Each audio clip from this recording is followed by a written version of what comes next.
For those who experienced it, it's hard to convey what the release of Halo 3 felt like. At the time, Halo was on top of the world. Before Call of Duty grabbed hold of the mainstream gaming audience and never let go, Halo was the de facto bro game, and the hype surrounding the conclusion to the Halo trilogy was nothing short of magical. The competitive multiplayer somehow filled the colossal shoes left by its predecessor. Forge mode let players be creative in ways Bungie never even thought of. And for the fans who followed Master Chief's journey, which began in 2001, the campaign was a climactic, reverent, and unforgettable climax. In this video, I wanted to focus on what I think is one of the most perfect first-person shooter levels, Sierra 117.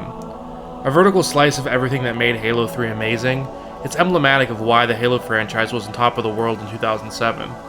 So for this video, I wanted to analyze Sierra 117, but also put it in perspective for where Halo was at the time, and then afterward, briefly examine where Halo may have lost its way. Now, before I get into the campaign mission itself, it's important to set the scene. I was in 7th grade when Halo 3 came out, and although I never owned an Xbox before then, I had plenty of vivid memories of playing local Slayer and Halo 2 over my friend's house, getting into more than a handful of arguments over screen peeking accusations. So even though I had almost no relationship with the story, I was still hyped to see its conclusion.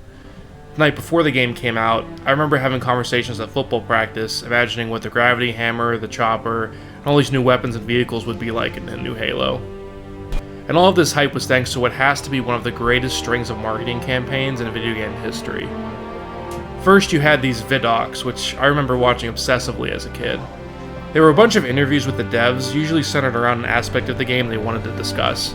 I looked at a lot of animal reference, rhinoceros and some gorilla. Their natural body plating is brutish. This was our way of kind of pulling them into the fold of the Covenant.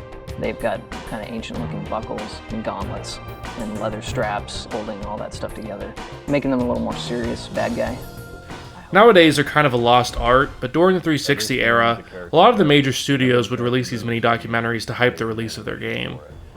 They really made you feel like you were getting the secret knowledge about the game that made you an insider, and it made you want to get your hands on it even more. Then there was the Believe campaign, which really pulled you into the Halo universe. First, you had this iconic trailer involving a miniature-scale battle between the UNSC and Covenant. It was a reminder that the war against the Covenant was bigger than just the Master Chief. There were countless individual stories and heroes that contributed to humanity's victory, and this was a theme that was ultimately reflected in the final game. Hundreds of stories of bravery, fear, and horror. At the center of it all is Master Chief, holding a plasma grenade, prepared to sacrifice himself for the good of humanity. My only gripe with this trailer is that this epic battle never actually happens in the campaign, but I guess you could make the argument that it's more meant to be symbolic than taken literally. Then you had Halo Landfall, a short film not to be confused with the TV series of questionable quality, Halo Nightfall.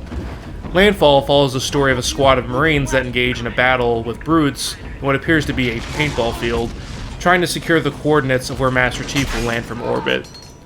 There's very little exposition, so it's not entirely clear what's going on when you first watch it. You're left with a lot of questions like, why do the Marines need to track Chief's location from this one particular spot? And why do they even need to track him with this device in the first place? Can't they just look at the flaming meteor and see where it lands? But ultimately, answering questions like that aren't what the movie is about. Really, it's a story about how important Master Chief was to winning the war, and how hard the UNSC Marines were willing to fight for him.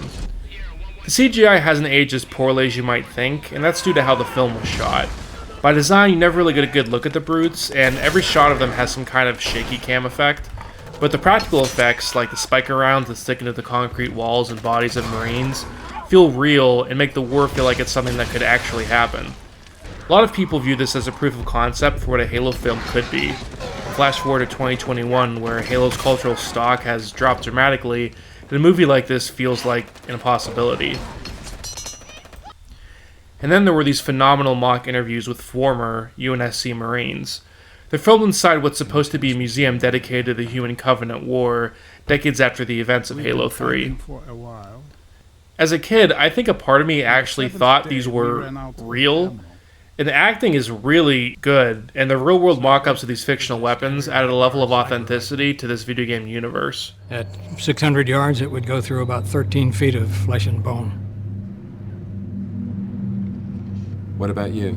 Well, I used a shotgun. Could you tell us a bit about that one? This one, sure. We saw a lot of these.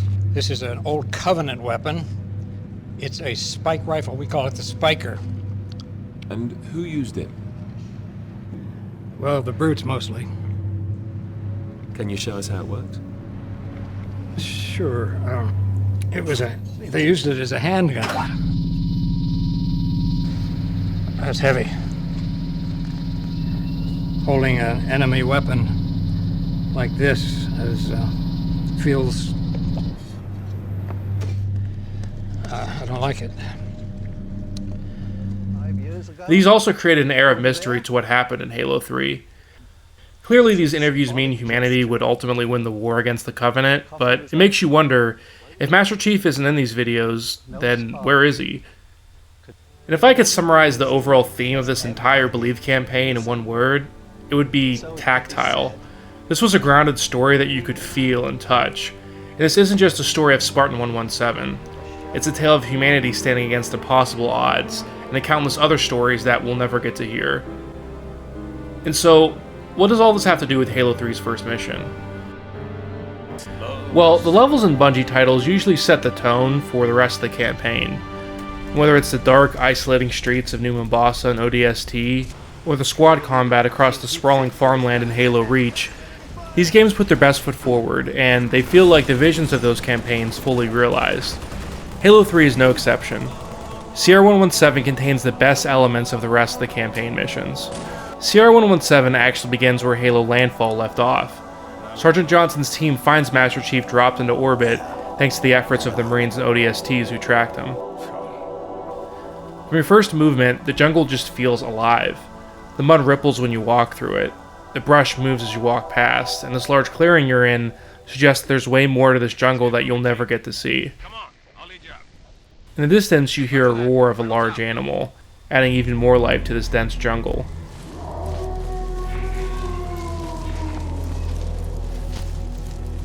This next section, where Johnson is giving you tactical commands to sneak through the trees, has an intimacy that you don't really find for the rest of the campaign.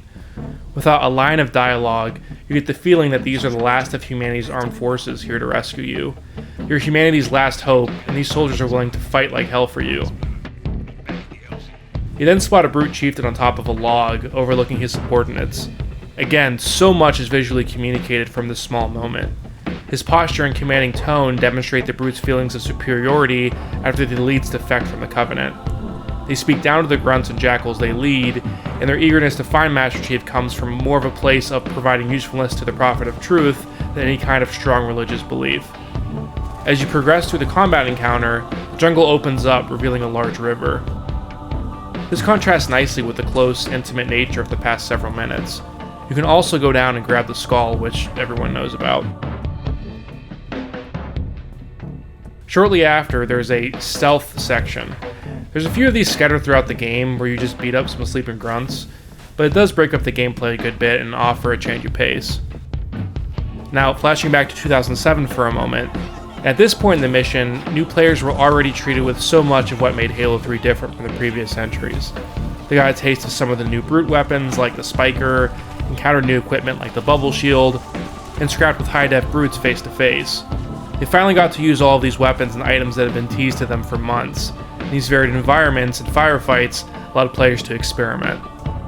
Next, you have this little scene where a Marine is being tortured to give up the location of Master Chief. You can actually intervene and save him, and there are a bunch of small moments like this scattered throughout the campaign. And rather than having a cutscene where Master Chief just heroically swoops in and saves the day, the player is given agency to interact with this scene as they see fit.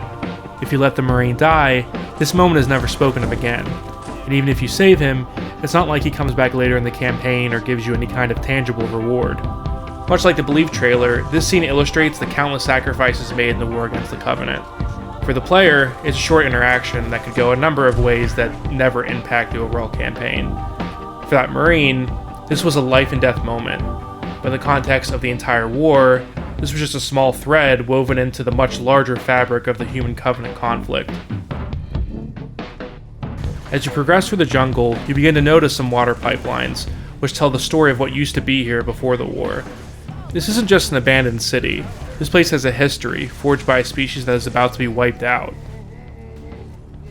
You enter this larger combat zone in what appears to be some kind of maintenance area for a water purification system. The layout of the terrain is interesting. Rather than just seeming thought out and artificially placed by some environmental artist, all of the stuff in this area feels like it's always been here. Next is yet another type of encounter, a jackal ambush. They hide well in the jungle's tall trees, minus the glowing aura of their beam rifles. Like the encounter before, it feels like the jackals had to make the most of the jungle terrain, rather than having game designers plot out an entire combat encounter that would suit them best. It tells the player that the Covenant are learning to adapt to Earth's environment, and it adds an authenticity to where the campaign takes place. And finally in the level, players encounter what might be the most memorable section of Halo 3's campaign, the Dam. There are dozens of ways to tackle this section, and it feels like a new series of events unfolds every time I play. If you manage to grab the sniper from the downed Pelican earlier in the level, you can pick apart the Covenant from long range. In co-op, your friend can fight along the bridge while you provide sniper support, or you can sneak under the bridge and surprise the brutes from behind. But you can't get too cocky since a brute chieftain with a gravity hammer is waiting for you. On the lower difficulties, there really isn't a wrong way to take on this part, but on Legendary, devising a strategy and executing it feels insanely rewarding. Ultimately, Sierra 117 is Halo 3 at its best. Everything from the environmental design, the combat encounters, the scripted events, etc., all tie into this idea that this story takes place in a lived-in world. You might be humanity's savior, but the world you're saving is much bigger than the Master Chief. It's a subtle, effective message, one that provides closure on a landmark sci-fi trilogy about humanity's will to persevere. It was a conclusive ending that was impossible to follow up on, but, as everyone knows, they did. Now, it doesn't take an industry insider to recognize that the Halo franchise's relevance has taken a nosedive since Halo 3 released, and it would take an entirely separate video to fully examine why the Halo brand isn't working. Admittedly, Halo 4 and 5 aren't bad, and have some good ideas and took risks, which is a good thing. But whenever you see Spartan Locke action figures in the toy section at Rite Aid, you know you have an identity problem. The biggest hindrance to the Halo franchise is undoubtedly their dependence on the Master Chief, and the insistence on resuscitating a story which ended perfectly. The concept of the soft reboot is something that has been plaguing the entertainment industry for years. When you jumpstart a story that fans know was meant to end conclusively, it doesn't matter who you have working on it, it doesn't matter how much money you pump into it, it will never feel authentic. Fans aren't stupid, and while they still may follow the series after the soft reboot begins, it will be impossible to establish an actual emotional connection. In Combat Evolved, Master Chief was supposed to be this blank avatar for the player to project himself onto. At first, Chief just seemed like some kind of weird robot that didn't talk much. It wasn't until Halo blew up that the novelizations and comics added a backstory to who Chief was. There's nothing wrong with that, but creating an entire trilogy of games about how he's some prophetic figure is just silly. The original Halo trilogy hardly asked that you follow its story at all. Halo 2 didn't ask you to understand all of the background information on the Covenant to get what's going on. It was a naturally engaging story, and fan interest prompted these lore elements to get explored in the expanded universe. As for Halo 4 and 5, I played both of these games at least twice and could not describe the plot in any significant detail. It's like 343 wrote a story just for hardcore Halo lore nerds since they didn't think anyone else would be paying attention at this point. And I'm sure that many casual fans like myself feel the same way. Halo Infinite is going to be a real crossroads for the series, and given the number of leadership changes during the game's development, things aren't looking great. I'm sure it'll sell well and people will give it a chance, but unless it has some kind of battle royale that ends up transforming the public perception of the brand, I wouldn't be surprised if Microsoft shelves the Halo franchise for some time. For people who were there in 2007 for the height of Halo Mania, it's almost inconceivable to think about what that franchise once represented and what it's become. The story of Halo is a cautionary video game tale about how, no matter how high your highs are, if you take your fans for granted and don't innovate, you will be replaced. But while the future of Halo is uncertain, it's no question that the original trilogy of games changed the course of video game history forever.